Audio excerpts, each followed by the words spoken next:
Bonjour, donc ce soir c'est un peu plus compliqué comme vidéo et c'est pas les vidéos les plus cool à faire. C'est donc le paramétrage VTOL. Donc c'est que de la partie INAV, donc obligé avec INAV 7. Donc voilà, donc le gyro il marche bien. Donc la première partie, c'est vous devez savoir qu'en fait le VTOL ça fonctionne assez simplement. Il y a deux profils. Donc il faut travailler sur deux profils à la fois et on bascule d'un profil à l'autre en utilisant la télécommande dès qu'elle est configurée à partir des modes ou alors en appuyant sur profil 1, profil 2 en haut, tout en haut. Donc moi je pars en mode avion par défaut, donc profil 1 c'est mon mode avion. Et donc c'est un V-tail avec differential thrust, ça permet de tourner plus facilement. Et donc le V-tail il se configure automatiquement. Donc la première partie c'est déjà de rajouter tous les moteurs et les cerveaux. Donc dans la partie avion, moi je n'ai rajouté que deux moteurs, ça me paraît logique pour que le troisième se mette en route. Il y a les deux, en mettant deux moteurs, il choisit les bons, de suite les bons moteurs. Il vaut mieux suivre l'ordre qui est proposé après, hein, mais donc au niveau des rajouts de cerveaux, on rajoute les cerveaux classiques. Il faut juste vérifier, ils sont rajoutés par défaut parce que c'est un avion V-tail. Et après, vous rajoutez deux cerveaux, donc là c'est le 5 et le 6, qui eux se mettent en max en position basse. Donc c'est les deux cerveaux des moteurs, donc qui sont sur les ailes et qui eux doivent se baisser en mode avion. Voilà, donc ça c'est les premières configurations, c'est ça. En fait, dès qu'on peut, on bascule. Là par exemple, on bascule d'un mode à l'autre avec la télécommande. Ce qui est intéressant, c'est de passer à la configuration des cerveaux. Donc il faut le faire assez rapidement, enfin dès qu'on voyait que c'est à peu près calé, que vous avez rajouté le nombre de cerveaux qu'il fallait, c'est-à-dire moi c'est 5, un cerveau 5 et un cerveau 6. Donc là, il faut vérifier que les moteurs tournent, voilà, que la calibration est faite, des ESC. Et puis c'est là où on vérifie qu'ils sont dans le bon ordre, alors que ils sont quasiment tous inversés, sauf un. Voilà, donc ils sont tous. Voilà, ça après, c'est chaque configuration peut être différente, mais là normalement, si c'est l'Altus, vous devriez avoir la même chose. Voilà, donc il n'y a aucune modification pour l'instant. Donc ce qu'on peut voir, c'est qu'en fait les paramètres communs aux deux profils euh, se retrouvent sur chaque profil. En fait, des paramètres sont communs, c'est la plupart, c'est-à-dire tous les cerveaux sont paramétrés de la même manière pour le profil tricoptère là, dans lequel je suis, puisqu'on voit que les cerveaux sont levés, les moteurs sont vers le haut. Et on a la même chose quand on est dans le profil 1. Donc pareil pour les UART, donc ils sont communs aux deux profils. Pas la configuration pareil, elle est commune aux deux profils. Donc chacun configure un peu à sa manière. Donc c'est moi j'ai choisi GPS, donc obligatoirement, télémétrie, j'ai la black box, Inam Motor obligé, l'OSD, et je suis en air mode permanent. Voilà, profil sélection. Vous n'êtes pas obligé, c'est là où on peut modifier aussi la puissance de la batterie. Donc là je rebascule en mode. Donc ça, ce sont les configurations globales de n'importe quel avion, que ce soit un hélicoptère ou un avion. Donc la seule différence, c'est qu'ils sont communs aux deux profils et que vous pouvez vérifier d'un à l'autre, ce sera toujours pareil. Donc c'est le plus compliqué. Donc la partie RTH, je ne touche pas, généralement je laisse la même chose. Alors c'est vrai qu'avec le tricoptère, on pourrait imaginer un landing. Voilà. Donc ça, cette partie, normalement, on l'a fait un peu avant. Moi, généralement, je commence par cette partie-là pour vérifier que le récepteur est bien paramétré. Bon, là, comme je suis dans l'ordre, ça apparaît à ce moment-là de la vidéo, mais c'est plutôt à faire avant. Et donc là, ça, c'est la deuxième partie un peu plus propre au VTOL, c'est la partie, l'onglet mode. Donc moi j'ai mis enfin bon voilà, là il faut configurer, hein. Moi j'arme sur un bouton permanent qui est sur le côté de la Boxer. Ça me permet moi d'éviter de la désarmer, quoi. Et après j'ai 3 modes, hein, mode angle, horizon et manuel. Après voilà, RTH d'ailleurs il y a une erreur là parce que je vois que l'auteur et RTH sont pas bien configurés. Ah non, mais ils sont pas sur le même. C'est bizarre. Bon, ça faudra que je vérifie avant le vol. Et donc la deuxième partie, c'est là où c'est plus important, c'est que comme je suis en mode avion, le profil 2, il est engagé en bas. Voilà, donc là si j'appuie en bas, il est engagé. Et au milieu, vous avez le mixeur transition. Donc c'est les deux seules choses à vérifier.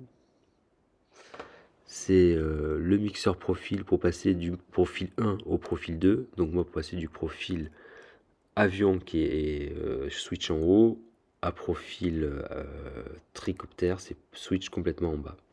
Et au passage, on passe par le mode transition. Donc là, c'est manuel, vous restez le temps que vous voulez et vous choisissez. Donc vous pouvez faire l'inverse hein, si vous voulez commencer en mode tricoptère.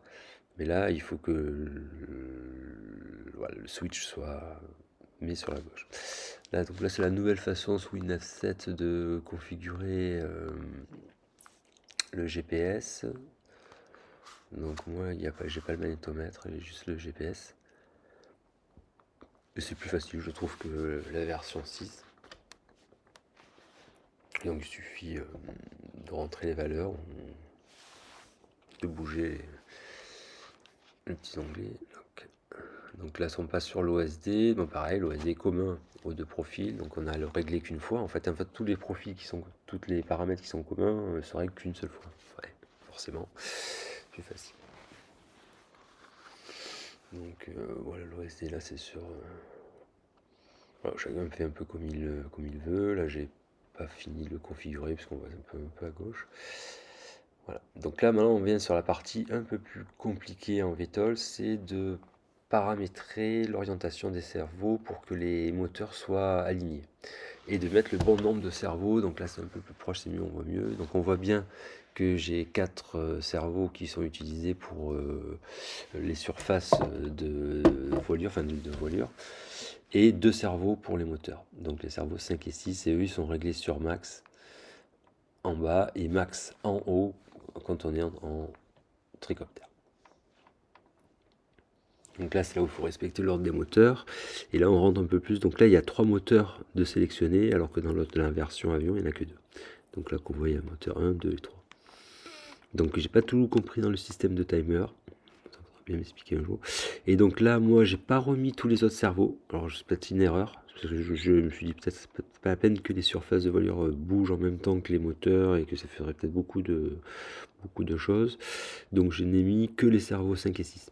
Donc en fait, en mode tricoptère, il n'y a que j'ai paramétré que les trucs. Donc là, on voit bien que c'est des paramètres qui ne sont pas communs aux deux profils. Et c'est là où on les modifie un par un. Donc vous avez mixeur transition, il doit se mettre à 45 degrés. Vous avez max en 5. Donc là, je l'ai mis à 40%. Donc c'est toujours la partie mixeur transition. Les moteurs, alors là j'ai eu les moteurs, je trouve que les ESC sont difficilement paramétrables. Ça commence à 20%, mais j'arrive pas trop à les paramétrer. Mais bon, pour revenir au cerveau donc, des moteurs, le 5 et 6 servent aussi en stabilisé duo, donc on voit les deux avant-dernières, et pour le RC pitch. Donc ça je sais pas très bien ce que c'est. RC pitch, je crois que c'est pour pitcher en l'air en fait. Enfin pour faire du trim. J'espère que c'est ça. Et si quelqu'un sait, il faudra le dire. Voilà, donc voilà, j'ai toujours un doute, voilà, est-ce qu'il fallait mettre les surfaces, il fallait mettre les cerveaux 1 à 4. Moi j'ai commencé à mettre que les 5 et 6. Ouais. Donc l'important c'est de bien paramétrer ces cerveaux pour qu'ils soient toujours bien parallèles, que les hélices soient parallèles dans leur position. Et par exemple en mode avion, le max il y en a un à 100 et l'autre il est à 93 pour que les deux hélices soient alignées en position basse. Et donc là, ça a vérifié, chacun doit vérifier ça. Donc les trucs des moteurs, j'ai pas touché, c'est d'origine. C'est les valeurs là sont normales. La deuxième partie, c'est de régler sur tous les cerveaux dans la bonne orientation. Donc moi j'ai 80, moins 80 et moins 95 pour qu'ils soient parallèles. Mais ça, c'est à chacun de vérifier selon le montage. Et il faut le faire au visu. Voilà, donc moi j'ai quand même encore un doute là sur mixeur transition, là sur les 40% sur max, mais bon, ça faudra que je vérifie en vol. Donc là j'ai fait des premiers tests sans les hélices, puis j'ai fait des tests aussi avec les hélices pour voir si ça poussait dans le bon sens, donc tout semble fonctionner, hein. Là c'est en mode avion, donc on voit que les deux moteurs sont bien alignés. Et là on passe en mode tricoptère et on voit que les moteurs sont bien alignés. Donc s'il y a des moteurs qui tournent, c'est parce qu'il fait de la correction. C'est que l'avion n'est pas bien droit. Mais on voit que dès qu'on accélère, les trois moteurs tournent. Et avec les hélices, j'ai fait des tests et on voit bien qu'ils corrigent. Voilà, donc là il me passe en mode transition, puis en mode avion. Donc tous les tests là, quand on a, enfin voilà, en mode avance, les hélices poussent bien vers l'avant. Ils corrigent bien les surfaces. Donc là on voit les ailerons, ils corrigent. Normalement, le V-tail est bien paramétré, enfin, en tout cas pour la profondeur, il est bien paramétré, pour la stabilisation aussi d'ailleurs, c'est ce que je vérifie.